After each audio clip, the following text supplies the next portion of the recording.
It's time to start prepping for draft season. We've been doing mock drafts all off season, but now it's almost time for the real thing. You guys also been asking us, how do you actually rank and value these players at running back? Well, you're about to find out. Now, if you want to see our full rankings, including for dynasty, best ball leagues, and more, well, you can get that by joining the Flock, flockfantasy.com/endgame, access to those rankings, bonus articles, videos, and so much more, including our Building Champions Dynasty course, where you can learn how to play and even compete against us while time lasts. So join now, flockfantasy.com/endgame, get 30% off for a limited time.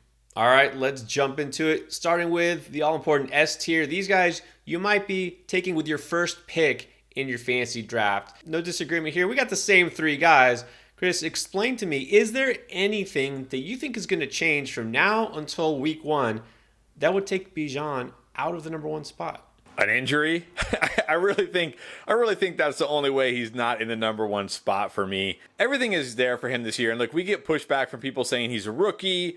You can't just count on these rookies. Well, we've had two rookies examples recently with Saquon Barkley and Ezekiel Elliott, who are both considered kind of generational talents, and they both went out there and smashed year one. Barkley was the overall RB1, and I think Zeke was the RB2. So without an injury, Bijan will be number one for me from now until the season starts. And there's going to be some of you out there who continue to say it should be CMC. Look what he's done. Look at that offense. Not going to argue against that. But speaking of injury, you have to acknowledge he's been there, done that. Bijan is younger, has less toll on his body, so I'm going to stick with Bijan as number one as well. All right, let's jump down to tier two. A lot of the same players here, slightly different order here. I do notice that we both have Saquon Barkley at number 5 overall. It sounds like there's some noise that they're going to get something done. Are the worries about a holdout just completely gone now for you? I would say they're completely gone, but I never really felt like there was a very strong chance that Saquon Barkley would hold out. Unlike Josh Jacobs, who sounds like he's really kind of dying on this hill, it sounded to me like Saquon Barkley always wanted to play. He was hopeful they'd get a deal done. So worst case, he actually will play on the franchise tag if that's what it comes to. But chances are they'll get a deal done. No worries for me about Barkley. Now, I will say there's a guy, these are the players who not only have been elite in the past and I feel will still be elite, but also are the undisputed bell cows in their backfield. I'm sticking with Derrick Henry until things fall apart. I know this is one player that we constantly disagree about, but man, I can't not put him in here, so you're going to continue to see him in my top 6. Now, that's why it also makes sense. I see you have Ramondre right there in tier 2 instead of Henry. And look, I know he could be still the guy there, the only guy in New England. Do you feel like they're not going to bring any competition at all? I mean, we're hearing a little bit of rumblings about that. They're going to give him a little bit of break, maybe have somebody come in to spell him. Is that just all hype? I think so. I mean, who are they going to bring in at this point? Dalvin Cook is not going to the Patriots. First of all, Bill Belichick is not going to pay Dalvin Cook $10+ million or whatever he wants. Plus, Dalvin Cook said, I want to get paid, but I also want to win a Super Bowl. He's not winning the Super Bowl with the Patriots. I think Ramondre Stevenson, to me, he's a true workhorse back. He catches a ton of passes. He'll have more opportunities to score this year with Damian Harris gone. I keep talking about Ramondre Stevenson like every video. I'm sure people are getting tired of it. But the guy is set up to absolutely smash this year, and it's like people don't realize it. All right, now we're at the B tier, and this is where, I got Ramondre and Pollard. Nick Chubb and Najee Harris, guys, I feel really solid about. This is kind of the end of those guys who are undisputed leaders in terms of touches for their backfield. You're going with Chubb, you got Henry, and then what about Josh Jacobs? I mean, I know that he is going to be a guy who could absolutely carry his offense, but is it going to be that he's on the field week 1? How worried should we be? And do you see him moving down your rankings as we get closer to the season? Yeah, I mean, I definitely think you got to be worried. I just talked about it. It sounds like he's going to die on this hill. If there was no threat of holdout, I mean, he'd probably be ranked even higher than this. So for me, I'll gamble on that he either changes his mind or they work out a deal and he's back. And if he is, then you're going to be getting him at an absolute discount here. I get it. There's risk. If he holds out, you just basically wasted the pick here. But I just personally can't drop him way down yet until we get more clarification that, hey, he is going to hold out for sure. Well, then he'd be off the board completely, of course. But as of right now, I'm going to keep him in this spot. And we have to talk about the elephant that has just now entered the room, Nick Chubb. And I'm shocked to now realize that you have him a spot higher than I do. We talk about him so much, but For those who might be new, let's just get this out of the way with. Okay, so Nick Chubb is going to be the only back of interest in Cleveland, but he's not necessarily going to be a league winner. I think you have to explain, some people will be surprised that have watched us before, that you have him in the top 8. Well, I think this is fair for Nick Chubb. I think people are a little too high on Nick Chubb right now, but I think this is fair. I mean, he should be right there, in my opinion, with Derrick Henry. Two guys, good real-life running backs, are going to get a ton of volume, aren't going to catch a lot of passes, and need a lot of touchdowns. I think people are really overvaluing the impact that Kareem Hunt being gone is going to have, because Kareem Hunt had no impact last year. He did not have an impact, guys. I also think they're going to throw more than people think, so maybe Chubb doesn't get quite the amount of work people think, but I think at this point, you're kind of in that, like, the end of the workhorses who are actually still good running backs. I think there's some workhorses behind them, but you got to worry about, like, their efficiency. Guys kind of like Najee. So I think this is a fair spot for Chubb. That's a great way to put it. I feel like this tier for me is guys who I think I can safely say aren't going to be league winners necessarily, top 3 finishers, but I have almost no worries about. I can set them as my RB1 if I wait. All right, now we're on to the bigger tiers. These are the guys who are a little step below. They're in a timeshare or a committee, wherever you want to call it. They aren't necessarily going to be guys that you feel really great about as your number 1 running back. Maybe if you go 0 or late RB, you would be lucky to snag one of these guys. I think Jahmyr Gibbs here stands out. You got him at the top of this tier. I got him a little bit lower at 14 compared to your 11. How high do you think his ceiling is? Does he have the potential to jump up a tier? I don't know if he has a potential to jump up a tier because, as I said, I think those are guys who we know are going to be workhorses and they're good runners when they're healthy. My worry with Gibbs is he's not going to be a workhorse. He wasn't a workhorse in college. He's 199 pounds. He's not going to be a workhorse. But I think he has the highest ceiling of all these guys because he could have 80 to 100 catches in this offense. Because remember, Jamison Williams not going to play the first 6 weeks. Who else? Marvin Jones, Sam Laporta. Like, he could catch a ton of passes those first 6 weeks and establish himself as a weapon in this offense. I just think he has the highest ceiling of the guys in this tier. That's why I have him at the top. This is a good time to point out that, our rankings, we just assume full PPR because that's what most people play. If you're talking half or standard, he drops way down the list, I'm sure for you too. But also, the thing is, his ceiling is capped because Monty is going to get touches. That's David Montgomery, who we'll get to later. And who's getting those goal line touches, who's getting the touchdowns.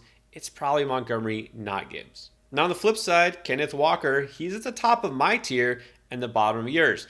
Now I'll just say this, I still feel he's going to be the lead dog. Yeah, Charbonnet will have his role, his clearly defined role as the pass catcher. I think Walker's going to get more touches than people expect. Are you worried about the opposite of what we just said about Gibbs? Maybe the ceiling just isn't there because he isn't a pass catcher? Yeah, I think Walker going to be more like a floor play this year. I'm on the fence about Charbonnet. On the one hand, Kenneth Walker is a really good running back, so I could certainly see him still getting a ton of work. But on the other hand, Charbonnet is a good running back too, and they just invested second-round draft capital. So I do think Walker will be good this year. I don't think he'll be bad, like a bust or anything, but I think he's going to be more of a floor play. I don't think he's going to get the volume of like a guy like Henry or Nick Chubb, who aren't going to catch a lot of passes, but are going to get insane volume. And without that pass catching, it's going to cap his ceiling to a degree. So for me, I got him down here a little more as a floor play. And then I want to touch upon Dobbins, Akers. These are guys we both have always kind of back to back and almost the same spot. I have it the same as you, but I wonder, should we have it flipped? Because Dobbins also isn't a guy who really catches a lot of passes. Akers could. So I'm wondering, kind of thinking out loud, like, do we have this wrong? Do you think Akers could have a higher ceiling than Dobbins? I don't know, because my one worry with Akers is if you look at even last season before Stafford's injury, the Rams were throwing at the 3rd highest rate of any team in the NFL. They weren't a team that they're just not a team that relies on the running game much, right? Sean McVay wants to throw the ball extremely high amount. I think they were throwing at like 64%. And I do think the Ravens will throw more this year. You and I have talked about it a bunch with Todd Monken, but they're not going to be like number 3 in the league. I just really think Dobbins is a better talent than Akers. I don't dislike Akers. I just think Dobbins is a better talent. Remember, 2,000 yards his last year at college. He has that burst. He has that big playability. I think in this offense, teams are going to play he's going to face a lot of light boxes. He's going to have huge running lanes, and he's going to get more work than Cam Akers. Yeah, I'm big on that Baltimore offense this year, and maybe the good argument here is just Baltimore's offense is probably going to be better than the Rams in general. All right, now we're down to the D tier.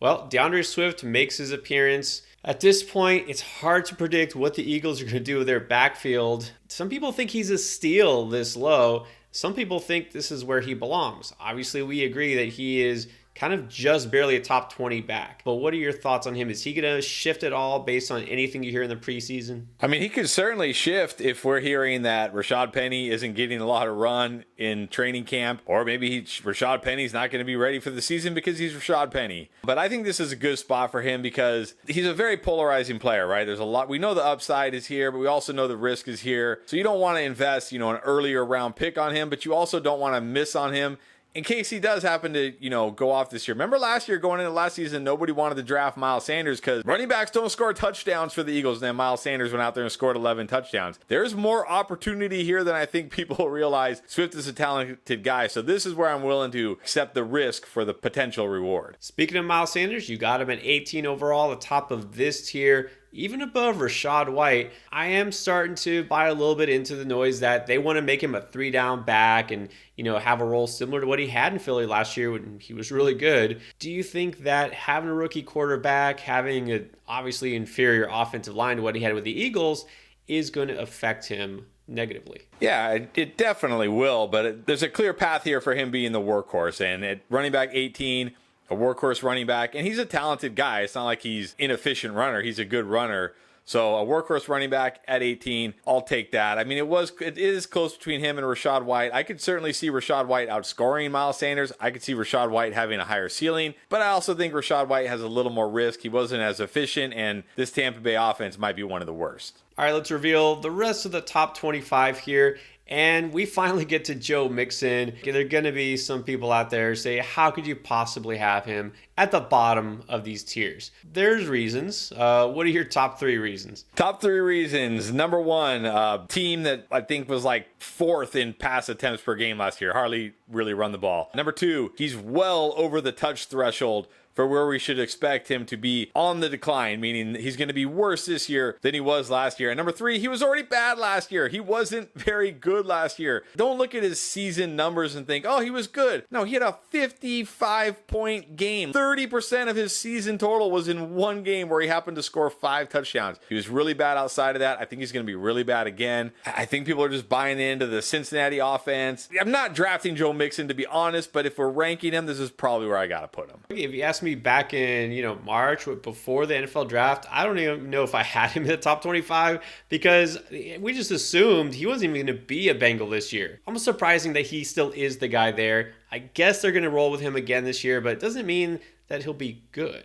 And then I want to talk about Alexander Mattison. I think a lot of this might have to do with job security, but you also have concerns, I know, about his efficiency. Maybe not as good as people think he is. Yeah, I have quite a few concerns with Alexander Mattison as well. Number 1, he's in a top 5 pass attempts offense with a terrible defense. They're going to have to throw the ball a ton again this year. Number 2, he's not been very good the last 2 years. And number 3, we've never seen this guy as a true lead back. Can he even hold up to 17 games, getting 15, 20 touches a game? I think this is fine for him. All 3 of these guys for me are kind of like, yeah, they're going to get the volume, but I don't know how efficient they're going to be, and I don't know how explosive they are anymore. So they're kind of like fine if you need them, but I don't love them. I'll say if you wait till round, 7, 8, depending on how your draft goes, and you can nab him as your RB2 late after you're set at receiver and elsewhere, I think that's great value. I would go for it because right now it looks like he's in line for a ton of volume, but I'm not reaching for him. Those are the running backs we're targeting early in order, but what about those later rounds? Well, here are the late round RBs we're after.